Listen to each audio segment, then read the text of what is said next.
Hi Kinders, I have another story I'd like to read to you. It's called Don't Be Silly, Mrs. Millie. It's written by Judy Cox. She's the author, she wrote all the words. And it's illustrated by Joe Matthews. He drew all the pictures. So is this story for your head? This is the first time you're hearing it? Or is it for your heart? You know this story. This one's for Mrs. Cito's heart. I have read this story over and over again because I love it and it's so funny. Funny stories are my favorite. Don't be silly, Mrs. Millie.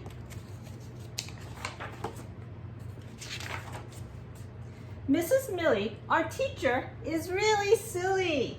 Every day she says, "Good morning, children. Please hang up your goats." Don't be silly, Mrs. Millie. You mean coats. That is silly. We don't bring a goat to school. At 8 o'clock, our teacher announces, "Please rise for the frog salute." "Oh no," we shouted. "You mean the flag salute." "It's 9 o'clock. Time to write," said Mrs. Millie. "Get out your paper and your penguins." "Don't be silly, Mrs. Millie. You mean our papers and pencils."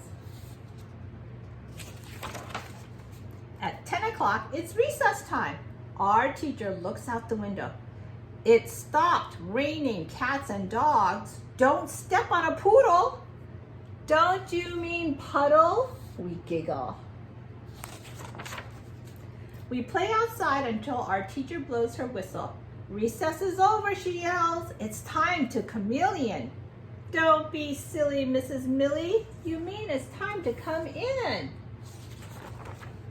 At 11 o'clock, Mrs. Millie says, "You may drink, but do not cut in the lion."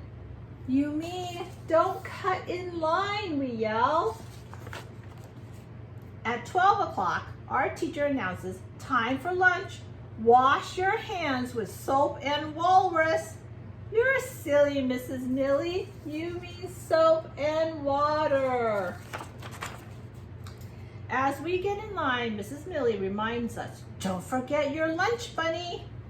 "Oh, that's right, our lunch money," we shout.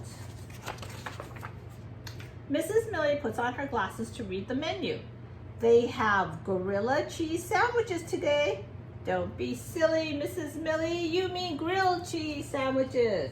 I don't think gorilla cheese sandwiches would taste good. At 1 o'clock, our teacher picks up a book. "It's story time. Come sit on the bug." "You're so silly," we cry. "Come sit on the rug." At 2 o'clock, Mrs. Millie calls us back to the room. "It's time for art. Who wants to paint on the weasel?"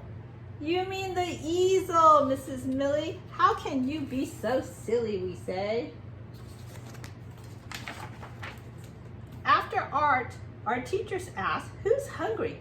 "We have parrot sticks and quackers." "We know you mean carrot sticks and crackers," we yell. At 3 o'clock, Mrs. Millie smiled. "What a fun day we had, but it's time to go home. Put on your bats and kittens." "Don't be silly, Mrs. Millie. You mean our hats and our mittens."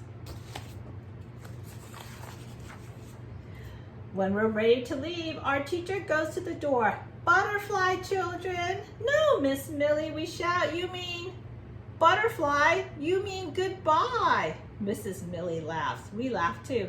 "Butterfly, Mrs. Millie. See you later." The kids are being silly now, huh? As we wave goodbye, as we got onto the octopus.